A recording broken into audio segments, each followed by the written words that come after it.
Plano do estudo da Bíblia e do Espírito de Profecia em um ano. 13 de janeiro. Salmos 7 e 8. Gênesis 1. Patriarcas e Profetas, capítulo 2. Salmo 7. Senhor, Deus meu, em ti me refugio. Salva-me de todos os que me perseguem e livra-me, para que ninguém como leão me arrebate, despedaçando-me, não havendo quem me livre. Senhor, meu Deus, se eu fiz o de que me culpam, se nas minhas mãos há iniquidade, se paguei com o mal a quem estava em paz comigo, eu que poupei aquele que sem razão me oprimia, persiga o inimigo a minha alma e alcance-a, espezinhe no chão a minha vida e arraste no pó a minha glória. Levanta-te, Senhor, na tua indignação. Mostra a tua grandeza contra a fúria dos meus adversários e desperta-te em meu favor, segundo o juízo que designaste. Reúnam-se ao redor de ti os povos, e por sobre eles remonta-te às alturas. O Senhor julga os povos. Julga-me, Senhor, segundo a minha retidão e segundo a integridade que há em mim. Cesse a malícia dos ímpios, mas estabelece tu o justo, pois sondas a mente e o coração, ó justo Deus. Deus é o meu escudo, ele salva os retos de coração. Deus é justo juiz, Deus que sente indignação todos os dias. Se o homem não se converter, afiará Deus a sua espada. Já armou o arco, tem-no pronto. Para ele preparou já instrumentos de morte, preparou suas setas inflamadas. Eis que o ímpio está com dores de iniquidade, concebeu a malícia e dá à luz a mentira. Abre e aprofunda uma cova, e cai nesse mesmo poço que faz. A sua malícia lhe recai sobre a cabeça, e sobre a própria mioleira desce a sua violência. Eu, porém, renderei graças ao Senhor segundo a sua justiça, e cantarei louvores ao nome do Senhor Altíssimo. Salmo 8. Ó Senhor, Senhor nosso, quão magnífico em toda a terra é o teu nome, pois expuseste nos céus a tua majestade. Da boca de pequeninos e crianças de peito suscitaste força por causa dos teus adversários, para fazeres emudecer o inimigo e o vingador. Quando contemplo os teus céus, obra dos teus dedos, e a lua e as estrelas que estabeleceste, que é o homem que dele te lembres, e o filho do homem que o visites? Fizeste-o, no entanto, por um pouco, menor do que Deus, e de glória e de honra o coroaste.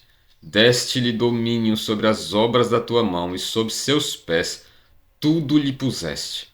Ovelhas e bois, todos, e também os animais do campo, as aves do céu e os peixes do mar, e tudo o que percorre as sendas dos mares. Ó Senhor, Senhor nosso, quão magnífico em toda a terra é o teu nome. Gênesis 1. No princípio criou Deus os céus e a terra. A terra, porém, estava sem forma e vazia, havia trevas sobre a face do abismo, e o Espírito de Deus pairava por sobre as águas. Disse Deus: haja luz, e houve luz. E viu Deus que a luz era boa, e fez separação entre a luz e as trevas. Chamou Deus à luz dia, e às trevas noite. Houve tarde e manhã, o primeiro dia. E disse Deus: haja firmamento no meio das águas e separação entre águas e águas. Fez, pois, Deus o firmamento e separação entre as águas debaixo do firmamento e as águas sobre o firmamento. E assim se fez. E chamou Deus ao firmamento céus. Houve tarde e manhã, o segundo dia.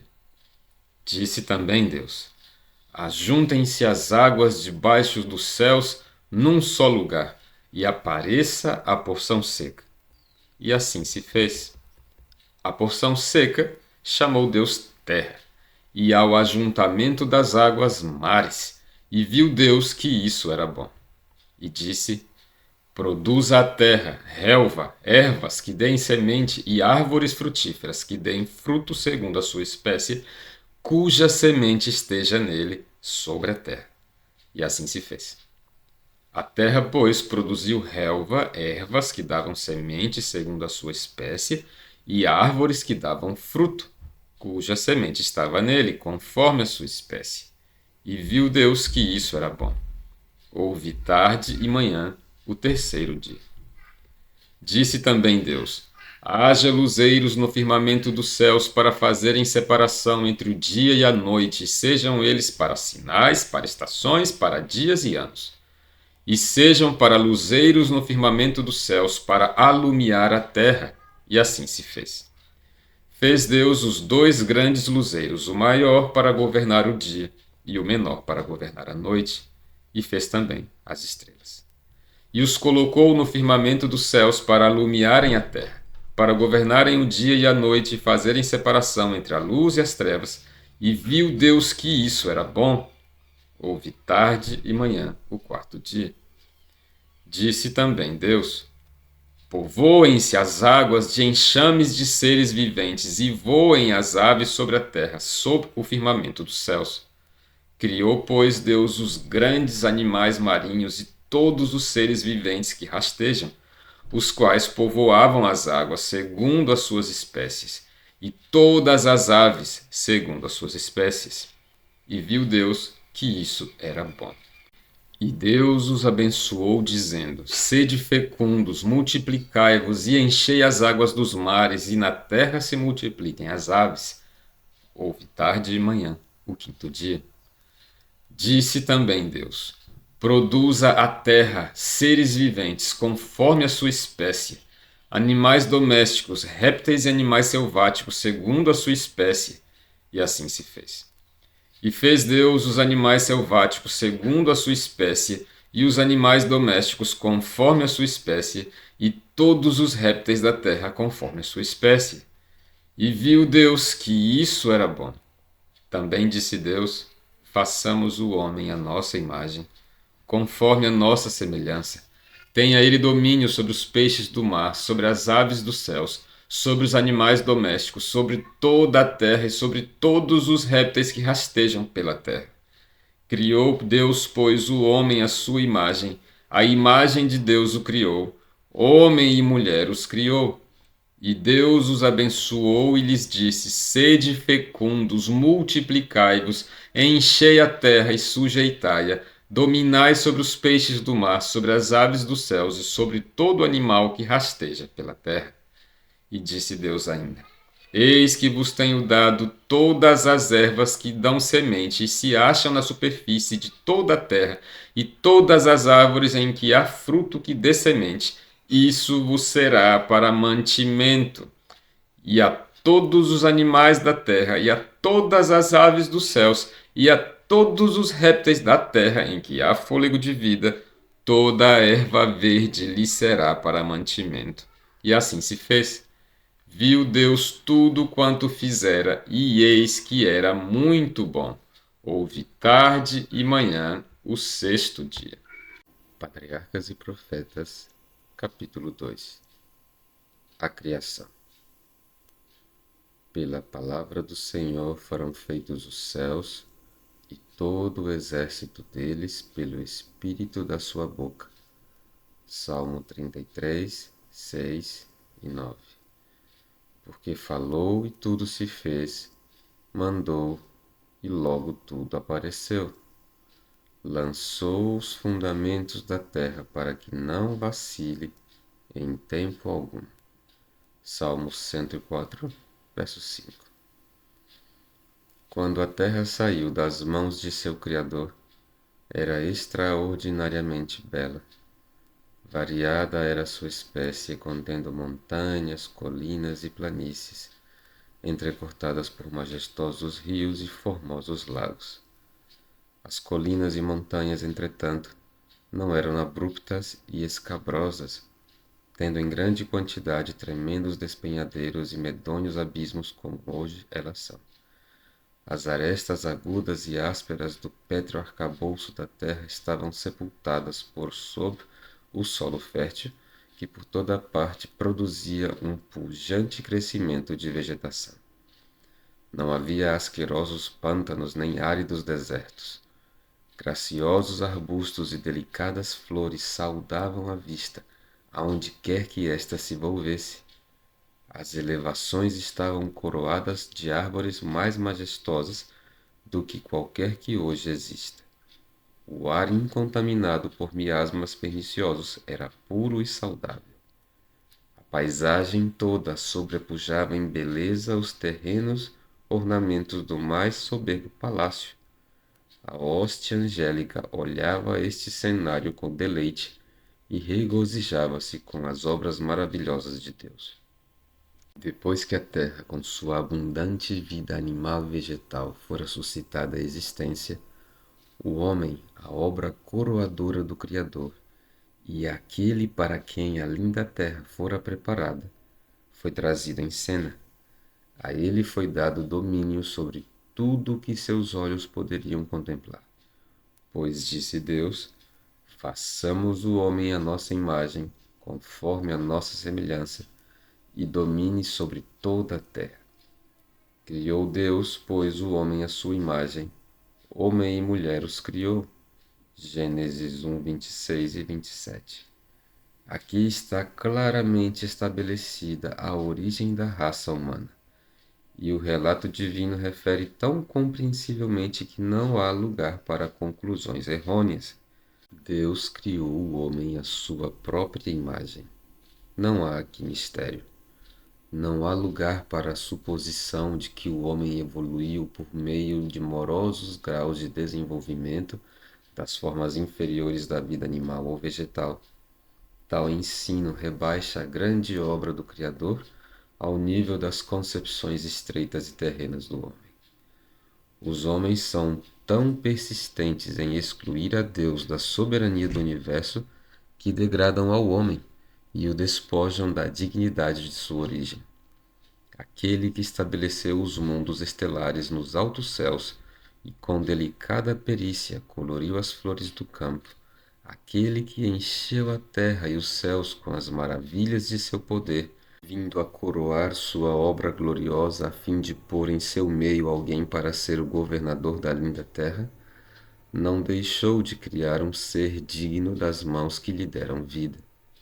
A genealogia de nossa raça, conforme é dada pela inspiração, remonta sua origem não a uma linhagem de micróbios, moluscos e quadrúpedes a se desenvolverem, mas ao grande Criador, posto que, formado do pó, Adão era filho de Deus. Lucas 3:38. Ele foi posto como representante de Deus sobre as ordens inferiores de seres. Estes não podem compreender ou reconhecer a soberania de Deus. Todavia foram feitos com capacidade de amar e servir ao homem. Diz o salmista: fazes com que ele tenha domínio sobre as obras das tuas mãos.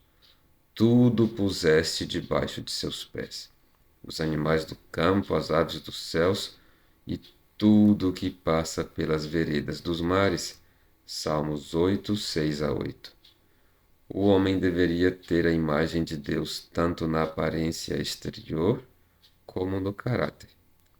Cristo somente é a expressa imagem do Pai, Hebreus 1:3. Mas o homem foi formado à semelhança de Deus. Sua natureza estava em harmonia com a vontade de Deus.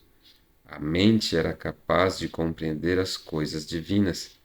As afeições eram puras. Os apetites e paixões estavam sob o domínio da razão. Ele era santo e feliz, tendo a imagem de Deus e estando em perfeita obediência à sua vontade. Ao sair o homem das mãos do Criador, era de elevada estatura e perfeita simetria. O rosto trazia a rubra coloração da saúde e resplandia com a glória da vida e com a alegria. A altura de Adão era muito maior do que a dos homens que hoje habitam a terra. Eva, Era um pouco menor em estatura. Contudo, suas formas eram nobres e cheias de beleza. Esse casal, que não tinha pecados, não fazia uso de vestes artificiais. Estavam revestidos de uma cobertura de luz e glória, tal como a usam os anjos. Enquanto viveram em obediência a Deus, esta veste de luz continuou a envolvê-los. Depois da criação de Adão, toda criatura vivente foi trazida diante dele para receber seu nome. Ele viu que a cada um fora dada uma companheira, mas que entre eles não se achava adjutora que estivesse como diante dele. Gênesis 2:20. Entre todas as criaturas que Deus fez sobre a terra, não havia uma igual ao homem. Não é bom que o homem esteja só. Far-lhe-ei uma adjutora que esteja como diante dele. Gênesis 2:18. O homem não foi feito para habitar na solidão. Ele deveria ser um ente social. Sem companhia, as belas cenas e deleitosas ocupações do Éden teriam deixado de proporcionar perfeita felicidade. Mesmo a comunhão com os anjos não poderia satisfazer seu desejo de simpatia e companhia. Ninguém havia da mesma natureza para amar e ser amado. O próprio Deus deu a Adão uma companheira.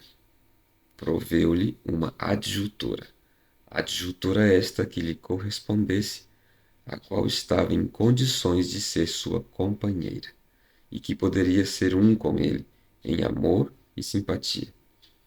Eva foi criada de uma costela tirada do lado de Adão, significando que não o deveria dominar, como a cabeça, nem ser pisada sob os pés, como se fosse inferior, mas estar a seu lado como igual e ser amada e protegida por ele.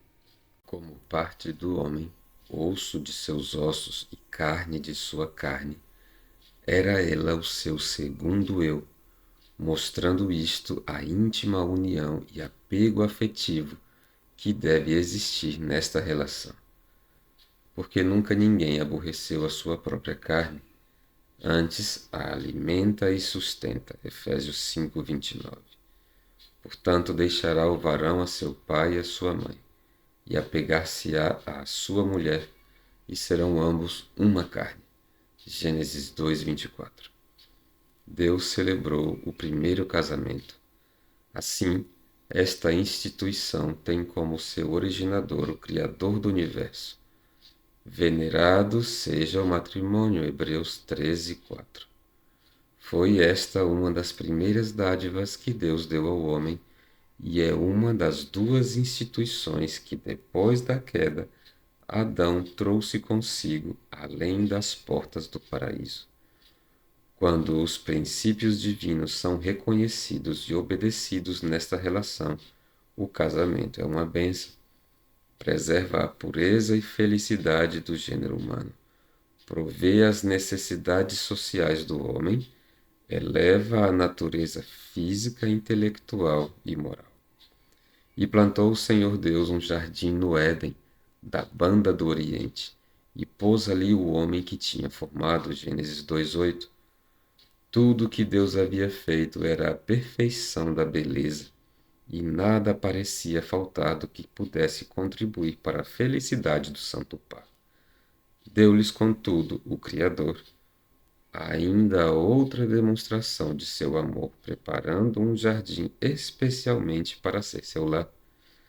Nesse jardim havia árvores de toda a variedade, muitas das quais carregadas de deliciosos frutos. Havia lindas trepadeiras que cresciam eretas, apresentando todavia um graciosíssimo aspecto, com seus ramos pendendo sob a carga de tentadores frutos dos mais belos e variados matizes. Era o trabalho de Adão e Eva amoldar os ramos da trepadeira de maneira a formar caramachés, fazendo assim para si, com as árvores vivas, moradas cobertas com folhagem e frutos. Havia fragrantes flores de toda a cor, em grande profusão, no meio do jardim, estava a árvore da vida, sobrepujando em glória a todas as outras árvores. Seu fruto assemelhava-se a maçãs de ouro e prata, e tinha a propriedade de perpetuar a vida. A criação estava agora completa. Os céus e a terra e todo o seu exército foram acabados. Gênesis 2:1. E viu Deus tudo quanto tinha feito, e eis que era muito bom. Gênesis 1:33. O Éden florescia sobre a terra. Adão e Eva tinham franco acesso à árvore da vida. Nenhuma mancha de pecado ou sombra de morte deslustrava a formosa criação. As estrelas da alva, juntas alegremente cantavam, e todos os filhos de Deus rejubilavam. Jó 38:7. O grande Jeová lançara os fundamentos da terra, ornamentara o mundo inteiro nas galas da beleza e enchera-o de coisas úteis ao homem. Criara todas as maravilhas da terra e do mar. Em 6 dias a grande obra da criação se cumprira, e Deus descansou no 7º dia de toda a sua obra que tinha feito. E abençoou Deus o dia 7º e o santificou, porque nele descansou de toda a sua obra que Deus criara e fizera. Gênesis 2:2 e 3. Deus olhou com satisfação para a obra de suas mãos. Tudo era perfeito, digno de seu autor divino. E ele descansou, não como alguém que estivesse cansado, mas satisfeito com os frutos de sua sabedoria e bondade e com as manifestações de sua glória. Depois de repousar no 7º dia, Deus o santificou e pô-lo à parte, como dia de repouso para o homem. Seguindo o exemplo do Criador, deveria o homem repousar neste santo dia, a fim de que, ao olhar para o céu e para a terra, pudesse refletir na grande obra da criação de Deus, e para que, contemplando as provas da sabedoria e bondade de Deus, pudesse seu coração encher-se de amor e reverência para com o Criador. No Éden, Deus estabeleceu o memorial de sua obra da criação, depondo a sua bênção sobre o 7º dia. O sábado foi confiado a Adão, pai e representante de toda a família humana.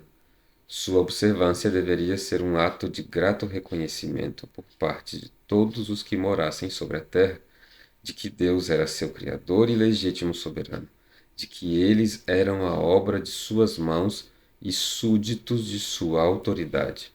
Assim, a instituição era inteiramente comemorativa e foi dada a toda a humanidade. Nada havia nela prefigurativo ou de aplicação restrita a qualquer povo. Deus viu que um repouso era essencial para o homem mesmo no paraíso. Ele necessitava pôr de lado seus próprios interesses e ocupações durante um dia dos 7, para que pudesse de maneira mais ampla contemplar as obras de Deus e meditar em seu poder e bondade. Necessitava de um sábado para, de maneira mais vívida, o fazer lembrar de Deus e despertar-lhe gratidão, visto que tudo quanto desfrutava e possuía viera das benignas mãos do Criador. Era o desígnio de Deus que o sábado encaminhasse a mente dos homens à contemplação de suas obras criadas. A natureza fala aos sentidos, declarando que há um Deus vivo, Criador e supremo governador de tudo. Os céus manifestam a glória de Deus, e o firmamento anuncia a obra das suas mãos. Um dia faz declaração a outro dia, e uma noite mostra sabedoria a outra noite. Salmos 19:1 e 2. A beleza que reveste a terra é um sinal do amor de Deus. Podemos vê-lo nas colinas eternas, nas árvores altaneiras, no botão que se entreabre e nas delicadas flores. Tudo nos fala de Deus.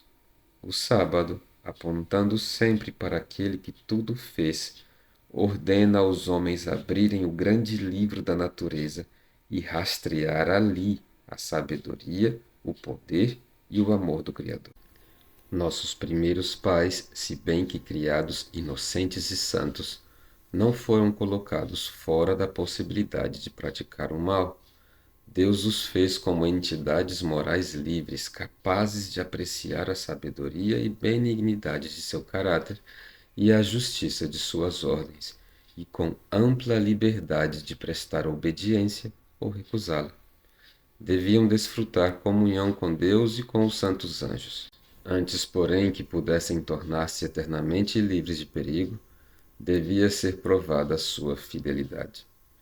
No início mesmo da existência do homem, um empecilho fora posto ao desejo de satisfação própria, paixão fatal, que está na base da queda de Satanás.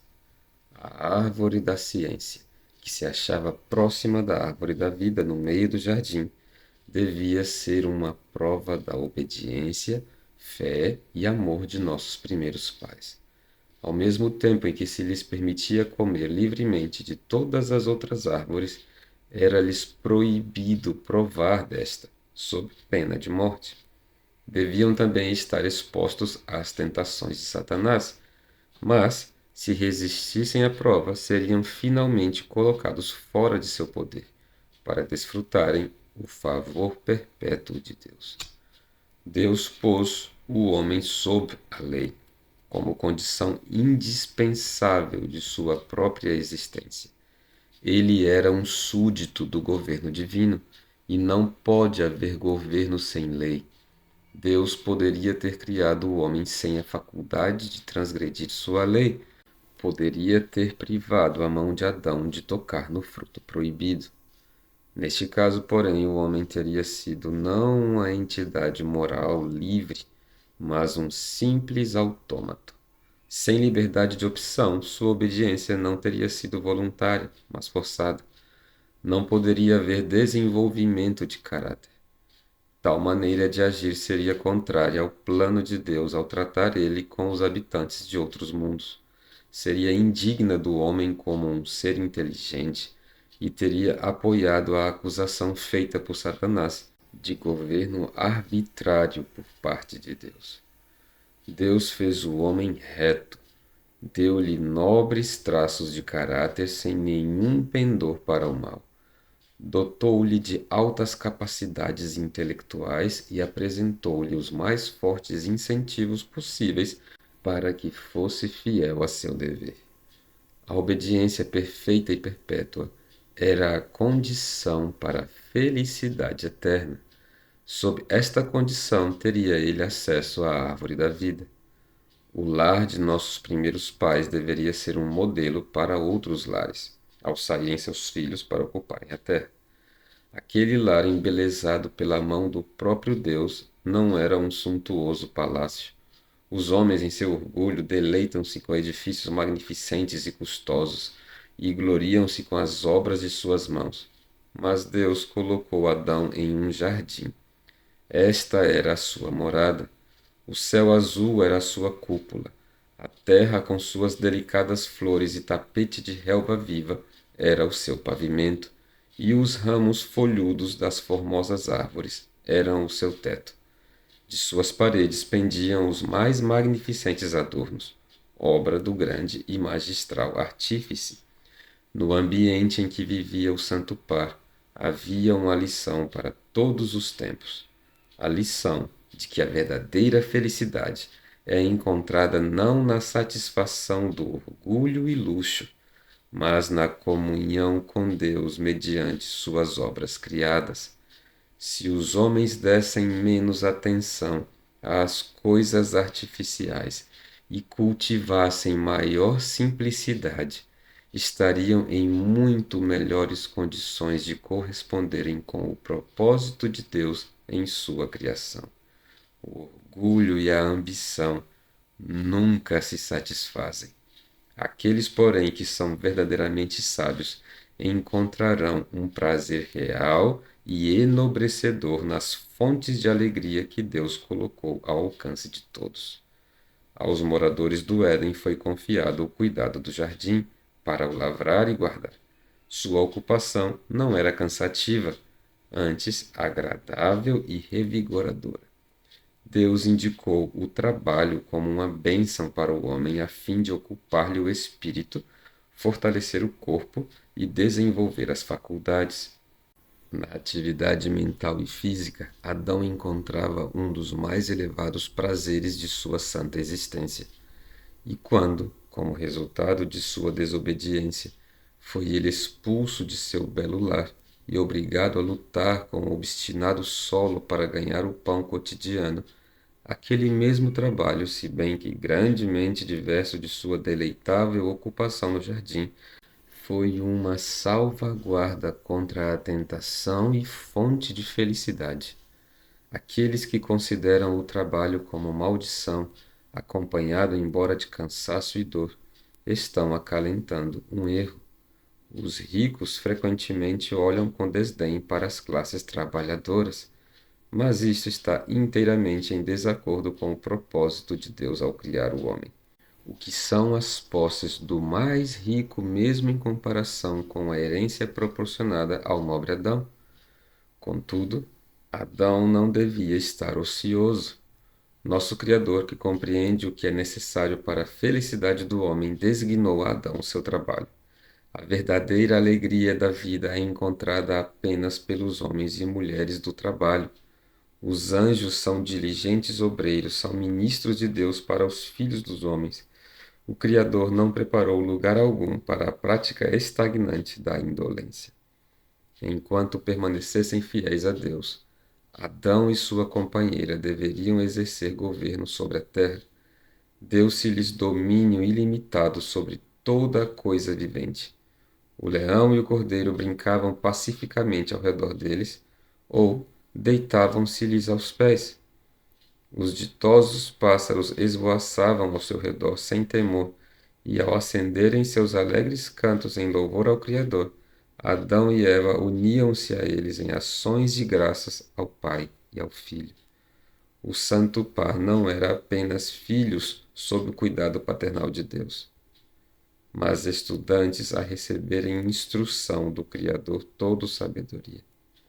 Eram visitados pelos anjos e concedia-se-lhes comunhão com seu Criador, sem nenhum véu protetor de separação.